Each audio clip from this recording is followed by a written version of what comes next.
Let's be honest, if someone truly values you, you won't have to wonder if they do.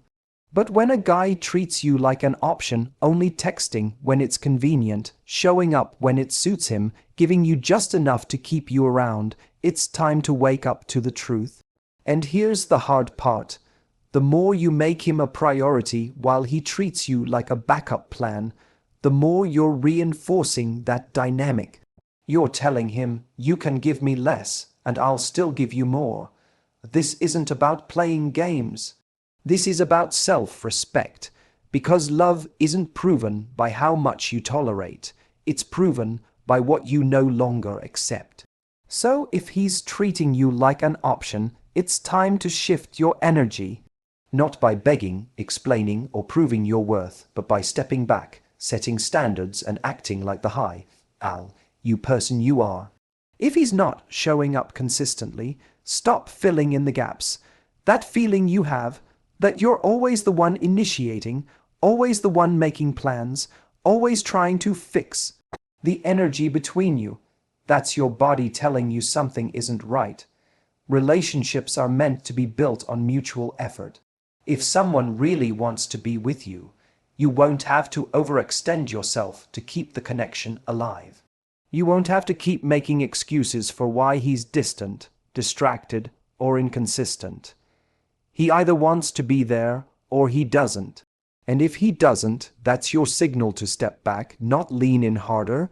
Here's the thing, when you start matching someone's effort instead of overcompensating for their lack of it, you begin to reclaim your self-respect. You start to break the cycle where you've been giving more than you're receiving. Often when someone treats us like an option, we fall into this trap of thinking that if we just show them how much we care, how available, loyal, and understanding we are, they'll finally see our value. But that's not how it works. People don't value what they didn't have to earn. They don't respect what's always there, no matter how little they give back. You have to stop confusing effort with affection. Sometimes we're so busy proving our loyalty that we don't stop to ask if the other person has even earned it. That's not love, that's self-abandonment, and it's incredibly easy to do when you have feelings for someone. You tell yourself you're just being patient, that they're busy, that they'll change. But deep down, you know when the balance is off. You feel it in your gut. You feel the exhaustion of constantly initiating, constantly hoping, constantly waiting for them to step up. That kind of emotional labor becomes draining, and it's not sustainable. Matching effort is not about being cold or calculated. It's about protecting your emotional investment. It's about creating space for someone to actually miss you, to actually notice what life feels like when you're not always reaching out first. When you stop filling in the gaps, you give them the opportunity to show up, or to show their true colors. And if they don't show up, that silence is an answer. It may not be the one you wanted, but it's the truth you needed. It frees you from the illusion that they just needed more time or that you could have done something different. When you step back and stop chasing, you allow your energy to reset. You begin to see things more clearly. You stop being driven by fear, fear of losing them, fear of being alone, fear that if you stop giving, they'll forget you. If someone forgets you the moment you stop overextending yourself, they were never really invested in the first place. And you deserve someone who is, someone who meets you halfway, who's excited to talk to you, who remembers the little things, who makes you feel chosen, not tolerated. You teach people how to treat you by what you accept and what you continue to give your energy to. So if he's not showing up, don't rush in to fill the space. Let it be empty, let it reveal whether he steps forward or fades away. Either way, you'll have clarity.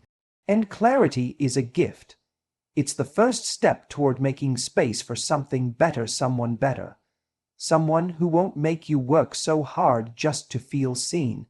Every time you reward inconsistency with your attention, you're teaching someone that they don't need to be consistent to have access to you.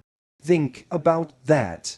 When someone disappears for days, sends a dry one, word reply after ignoring your messages, or only shows up when it suits them, and you still respond warmly, pick up their calls, or agree to last-minute plans, you're silently saying, "This is okay with me." And once they know that, they have no incentive to change.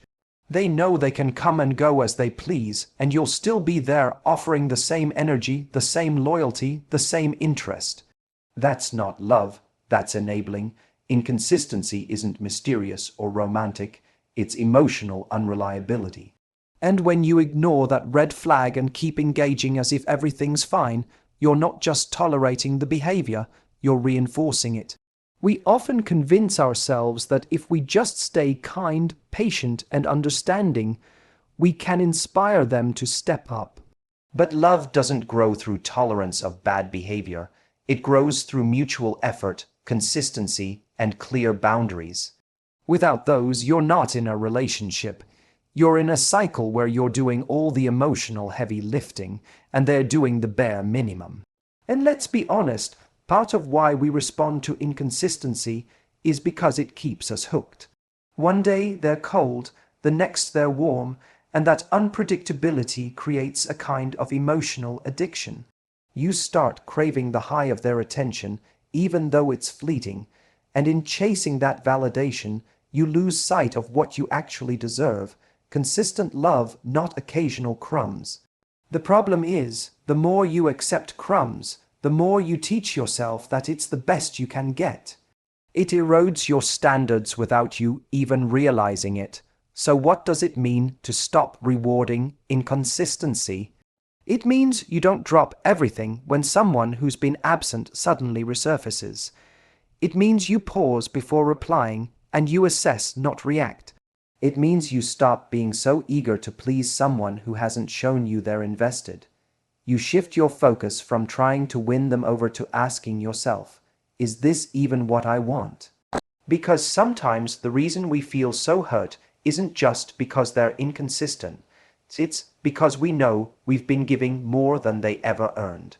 You're not cold for pulling back. You're not rude for expecting consistency. You're protecting your energy, and that's something emotionally mature people respect. Someone who genuinely cares about you won't leave you confused. They won't make you question where you stand.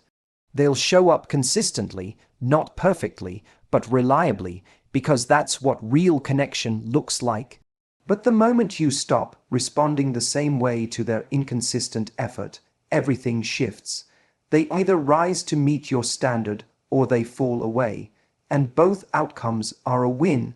Because you're no longer wasting your time on someone who only half shows up. You're no longer stretching yourself thin trying to maintain a connection that was never solid to begin with. You're taking your power back, not through anger or confrontation, but by simply no longer feeding what doesn't feed you. People learn how to treat you based on what you continue to accept. So if someone is inconsistent, don't reward it with consistency on your part. Let your absence speak, let your silence be the mirror. Because when someone feels the shift, when they realize they no longer get the same version of you without effort, they're forced to either show up right or step aside. And either way, you move forward with clarity, strength, and self-respect intact. When someone truly values you, they don't leave you confused. It's that simple. Consistency isn't complicated. Effort isn't vague. When a man sees your worth, he doesn't play hot and cold, doesn't keep you guessing, doesn't only show up when it's convenient. Instead, he shows it in the way he communicates, in how he prioritizes your time, and in how clearly he makes his intentions known. The truth is, too many people get stuck waiting on someone's potential instead of paying attention to their patterns. Words can be beautiful and persuasive, but they mean nothing if the actions don't align. If you're constantly wondering where you stand, asking yourself why the energy feels off, or rereading texts to decode mixed signals, that's already your answer. That uncertainty you feel isn't drama. It's your intuition picking up on a lack of emotional safety.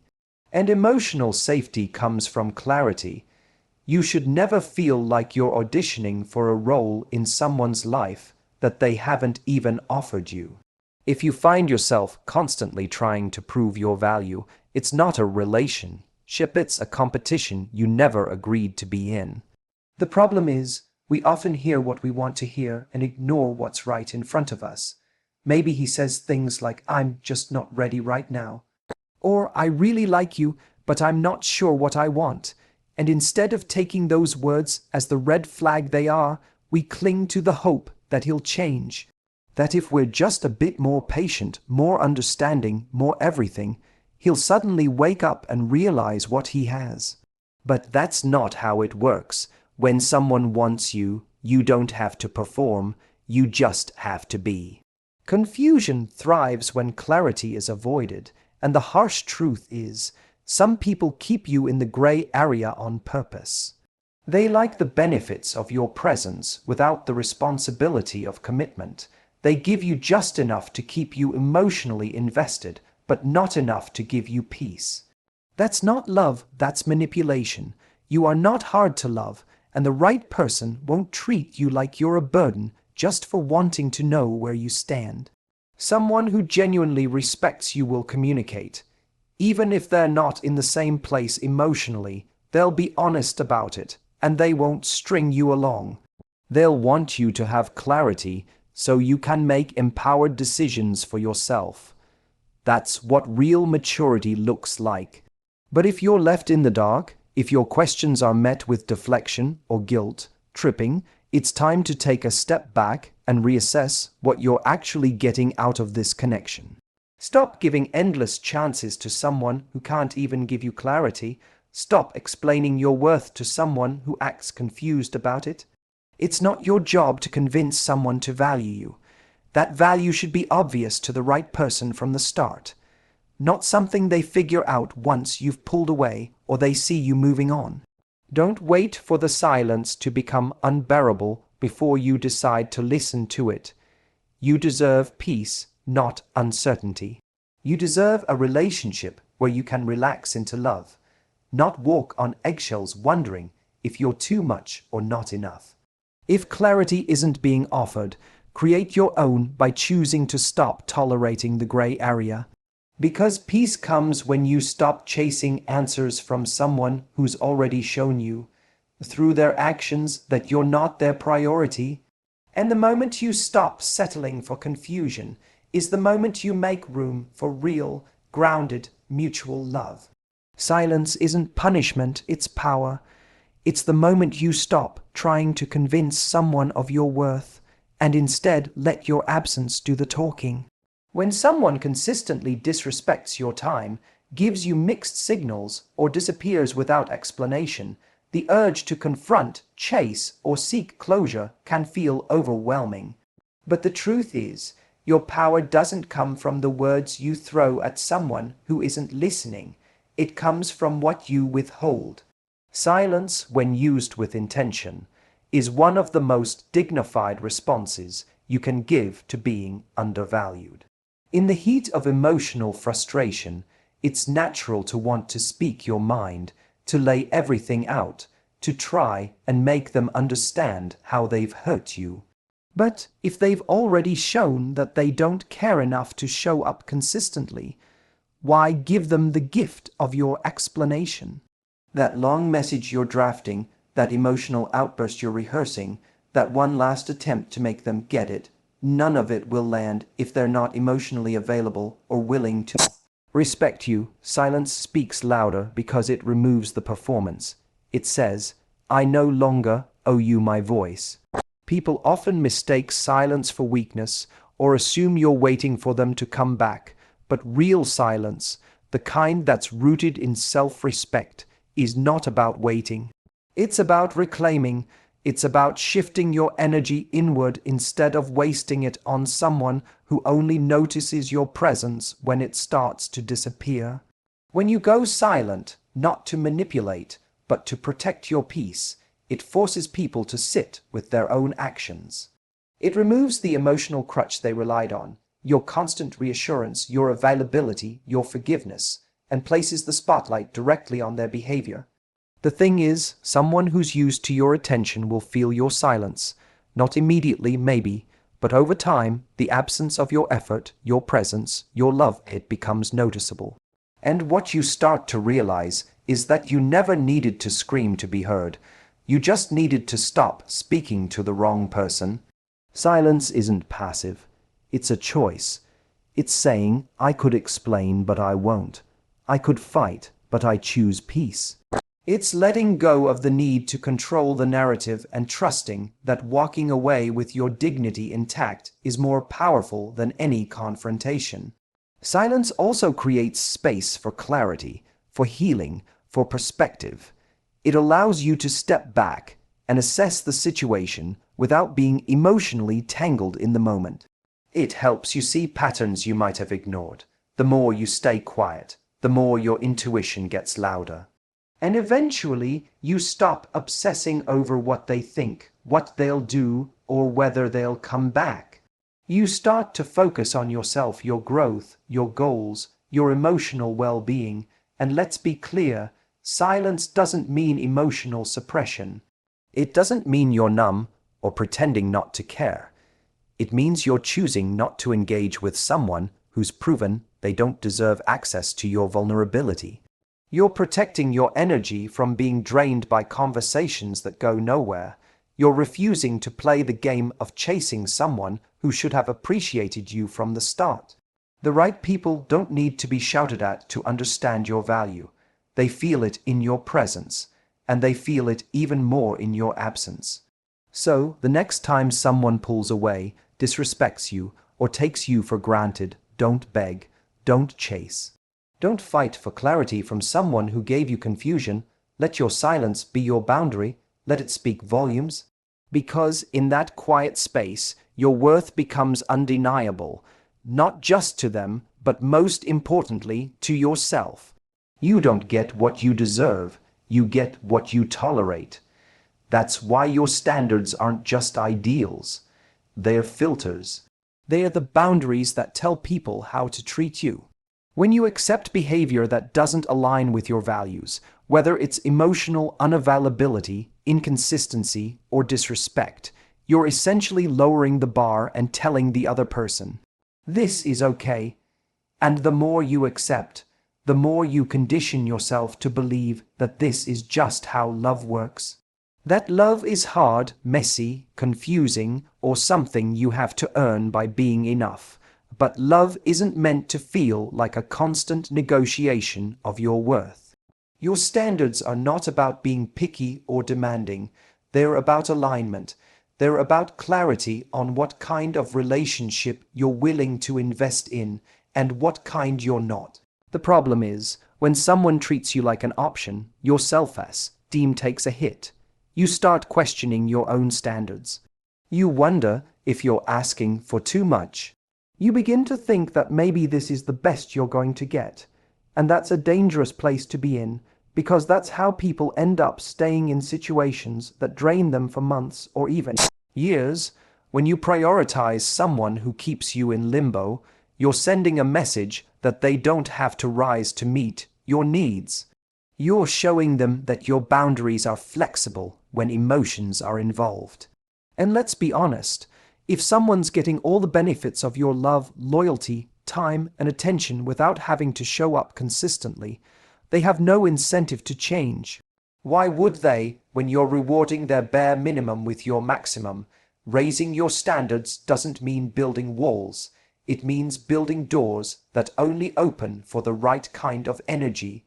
It's not about making someone chase you or playing hard to get. It's about deciding that your peace is more important than someone's potential. It's about being willing to walk away even when it hurts, because you trust that settling will cost you more in the long run than loneliness ever will. And that's hard, especially when you care about someone, especially when you've built a story in your mind about what it could be if they just stepped up. But here's the truth. If you keep lowering your standards to accommodate someone else's lack of effort, you're not loving them. You're abandoning yourself. Real love starts with self-respect, And self-respect means being willing to lose people who aren't capable of loving you the way you deserve to be loved. It's not easy. It requires courage. It requires patience. It requires you to sit in the discomfort of letting go of someone who feels familiar, even if they are not healthy. The moment you raise your standards, things will shift. Some people will leave. Others won't like the new boundaries.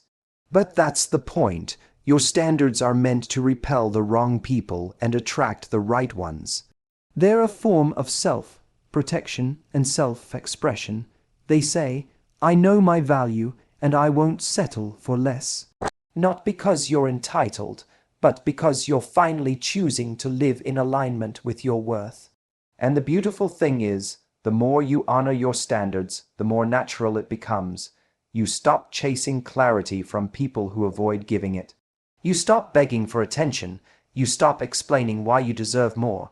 You just become the person who only entertains what feels good, real, and respectful. And that's when the game changes, because the moment you raise your standards is the moment you start attracting people who meet them without being asked. Love should never feel like emotional labor that leaves you empty.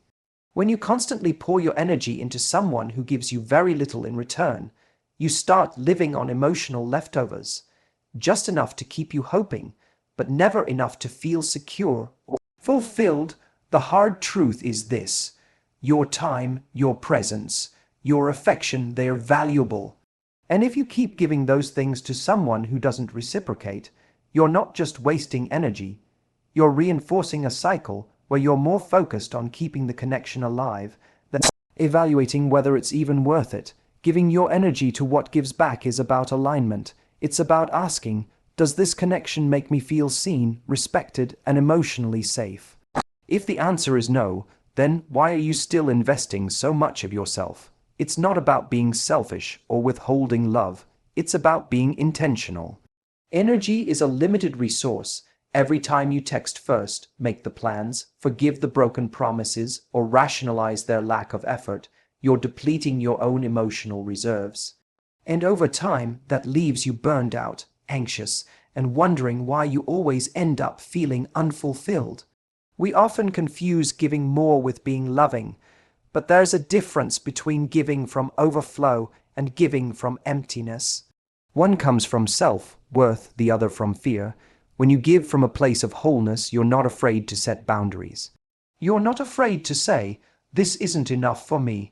But when you give from a place of insecurity or attachment, you ignore red flags. You convince yourself that if you just hold on a little longer, if you just love a little harder, things will change. That kind of giving becomes a transaction. You're giving with the unspoken hope of finally getting something back. And when you don't, it hurts twice as much. Someone who values you won't let you carry the entire emotional load. They won't wait for you to initiate every conversation or fix every problem. They'll show up, not just when it's easy, but when it matters. When you're tired, when you need support, when you just want someone to meet you halfway, you shouldn't have to ask for consistency or beg for clarity. Those things should be the baseline in a healthy connection. The shift happens when you start giving your energy to people and things that return it. When you stop chasing and start observing who naturally reciprocates, you begin to feel lighter, more empowered. You no longer feel like you're trying to earn love or prove your worth. Instead, you attract relationships that are rooted in mutual respect and shared effort. You start choosing peace over potential, consistency over chemistry, emotional safety over excitement that leads to nowhere. You can't heal in a place that keeps wounding you. No matter how strong your feelings are, if the connection is draining you, it's not love. It's attachment. And attachment without reciprocity becomes suffering. When you invest in what doesn't invest in you, you lose twice. Once in the relationship, and again in your relationship with yourself. But when you pull back and redirect that energy toward your passions, your goals, your growth, you rebuild the most important relationship in your life, the one you have with yourself. Giving your energy to what gives back, doesn't just change who you attract, it changes how you see yourself. You begin to understand that your worth was never tied to how much someone else could love you. It was always about how well you could love yourself. And from that place of clarity and strength, you stop settling for emotional breadcrumbs and start expecting and accepting only full meals. In the end, your energy is your currency, and you get to choose where and with whom you spend it. If someone treats you like an option, shows up inconsistently, or leaves you doing all the emotional work, it's time to stop making them a priority. Real love doesn't drain you, it meets you, holds you, and gives back. When you stop chasing what depletes you and start honoring your standards, everything changes. You gain clarity, confidence, and peace. You attract better. And most importantly, you remind yourself that you were never too much. You were just giving too much to someone who wasn't ready for your value. Let that be the moment you reclaim your power and never settle for less again.